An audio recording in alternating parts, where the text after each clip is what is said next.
এলো সন্ধ্যা হলো পার করো আমারে হরি দিন তো রাত্রে সন্ধ্যা হলো পার করো আমারে তুমি পারের কর্তা জেনে বার্তা তাই ডাকি তোমারে তুমি তারে করো পাহাড় শুনি করি না যাহার তুমি তারে করো পাহাড় আমি দিন বিকারি নাই কোহরি দেখো জুলি যে আমি আসা মাত্রই কি অবস্থা সন্ধ্যা হলো পার করো আমারে সেটা আমিও জানি না। ওরা কিভাবে যে আমার আওয়াজটা পায় সন্ধ্যা হলো পার কিছুক্ষণ করো পরে আসবে শালিক আমারে আমি আগে এসে এরা যা খায় শালিক পাখি কিন্তু তা খায় না। ঘাটে রইলাম বসে শালিক পাখির আবার বিস্কুট চাই। ওরা বিস্কুট পরে দিলে এরা খাবে। এলো আগে গেল খাওয়ানটা নিজ দিয়ে দিই। গুণের তরে প্রতিদিনে এখন একটা দুইটা করে ফুল করতেছি। সন্ধ্যা হলো পার ফুটলে করো অনেকটা বড় হয়ে যায়। আমারে পরদিন তো গেল সন্ধ্যা হলো পার আজকে করো অনেকটা খাওয়া দেখছি, আমারে ভালোই লাগতেছে। আমার পারের সম্বহ দয়াল নামটি এই যে আমার মামনি আমার আগে উঠে গেছে, বুঝছেন? উনি কাজ ধরছে। ঘরটার মোছা হয়ে গেছে, হাঁটে আসছি সকাল সকালে, সূর্য নমস্কার করে হাঁটে চলে আসছি। তো হাঁটে আসার পরে ওই যে সব কিছু গোছ গাছ করতেছি আর কি। এই যে কালকে মিষ্টিগুলো বানালাম, এগুলাকে আরেকটু প্রসেসিং করব। এই যে দুধটা ঘন করে রাখলাম, ওই দুধটা দিয়ে প্রসেসিংটা করব। প্রসেসিং করার পরে কোনো এক সময় আমি দেখিয়ে দেবো। এবার চলুন বন্ধুরা ফুল তুলে আসি। এই যে এই গাছে দুইটা ফুল ফুটছে, এই দুইটা ফুলে কিন্তু অনেকটা আসনটা পড়ে যায়।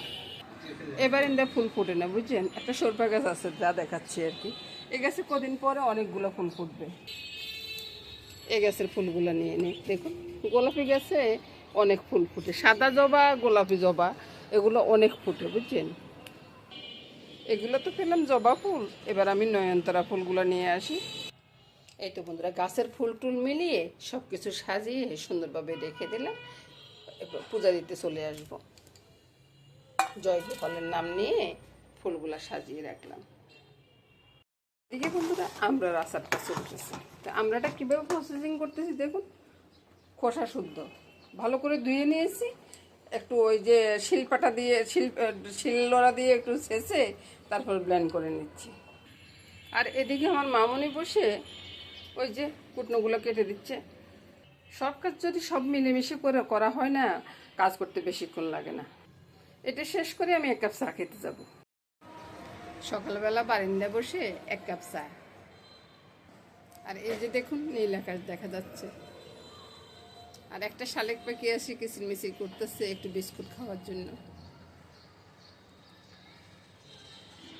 কত মজার ব্যাপার না বলুন তো? নমস্কার বন্ধুরা, শুভ সকাল। আঙ্গরের বন্ধুরা একজনের নিমন্ত্রণ করছে।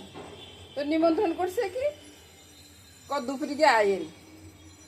তো আমিও চিন্তা করছি যে দুপুরিকে যাবো।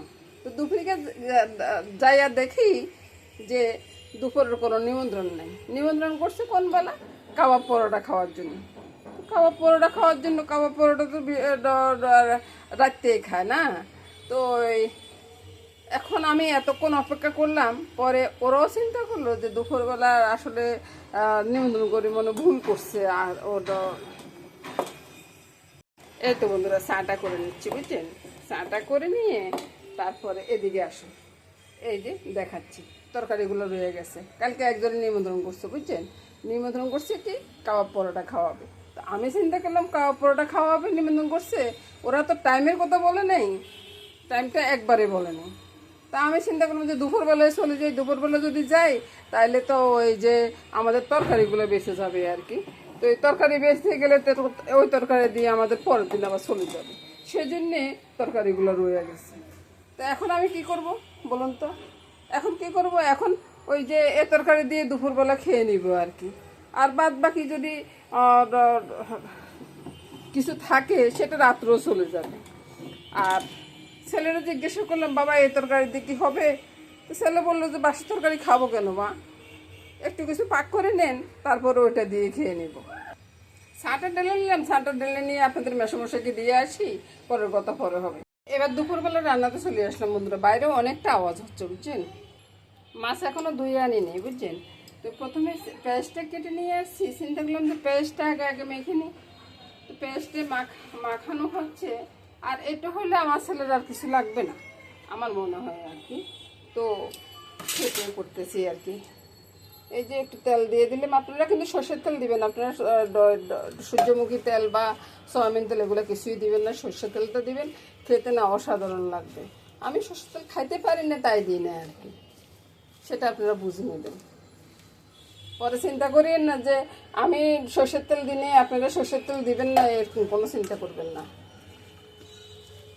ভালো করে মেখে নিলাম, এবার মাছগুলো ধুয়ে নিয়ে আসি।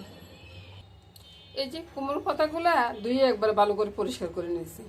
তো এবার কুমড়ো পাতাগুলো এক সাইডে রেখে দিই। দেখলাম তো আপনাদের মেসোমশাই কত সুন্দর কুমড়োর আগা নিয়ে আসছে। আমি কিন্তু সকালবেলা হাঁটতে গিয়ে দেখে আসছি আর কি। এসে বললাম যে কুমড়োর ইয়া উঠছে, খুব সুন্দর উঠছে। তো আপনাদের মেসোমশাই সাথে সাথে নিয়ে আসছে। এই তো বন্ধুরা, মাছ মাথা সবই ধুয়ে নিয়ে আসছি। মাছ ভেজেবার পরে দেখি যে এখানে মাথাও আছে, তাইলে আর কি করার আছে বলুন তো। তা আমি কী করলাম, সব কিছু একসাথে ঢুকিয়ে দিলাম, ঢুকিয়ে দিয়ে একটা ঝাঁকুনি দিই।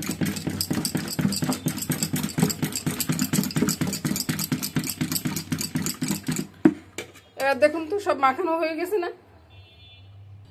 এই যে কড়াইটা বসিয়ে দিলাম, কড়াইতে তলাতে কোনো তেল দিয়ে নেই, একটু করে তেল দিয়ে নিই, তাহলে নাইলে তো আপনারা বলবেন যে তেল না দিয়ে রান্না করছি। তেল না দিয়ে রান্না করবো কেন রে ভাই? আরে ভালোভাবে বসোস না রে বাবা।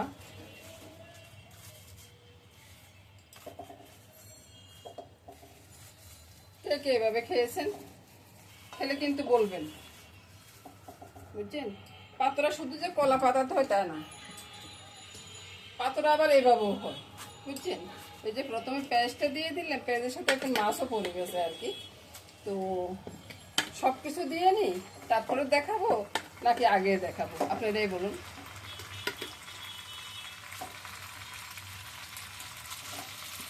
হলুদ একটু কম হয়েছে, কোনো সমস্যা নেই, হলুদ কম খাইলে কোনো সমস্যা হবে না।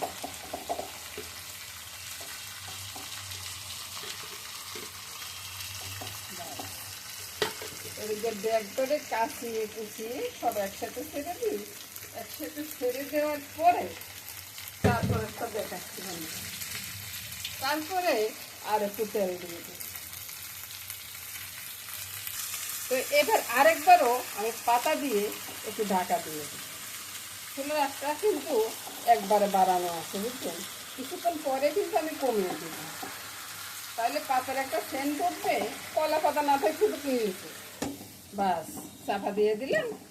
এবার এটা হইতে থাকো, ততক্ষণ আমি অন্য কাজ সেরে আসি, হওয়ার পরে কিন্তু আপনাদেরকে দেখাবো। এর আগে আমি আর একবারও দেখাবো না। তো হয়ে গেল পাতুরাটা। তো এই যে পাতাগুলো উঠাইলে দেখা যাবে যে মাছগুলা কত সুন্দরভাবে পাতলা হয়ে গেছে। আর এখন তো গরম, আমার ধরতে একটু কষ্ট হচ্ছে বুঝছেন। এই যে একটু একটু করে দেখাচ্ছি, আর পাতাটা কিন্তু ফেলবো না, ভাতের সাথে খুব সুন্দর করে মেখে তারপরে ভাতটা খাবো। দারুণ স্বাদের পাতোড়াটা হয়ে গেল। আর আপনারা মনে রাখবেন কিন্তু আমি কুমড়া পাতা দিয়ে এই পাতোড়াটা করছি বুঝছেন, আপনারা উল্টা পাল্টা কিছু মনে করবেন না, আমি কুমড়া পাতা দিয়ে। বন্ধুরা এবার আমি চলে যাব বন্ধুরা, সবাই ভালো থাকুন, সুস্থ থাকুন, সুন্দর থাকুন এই কামনা করে আজকের মতো এখানে বিদায় নেব।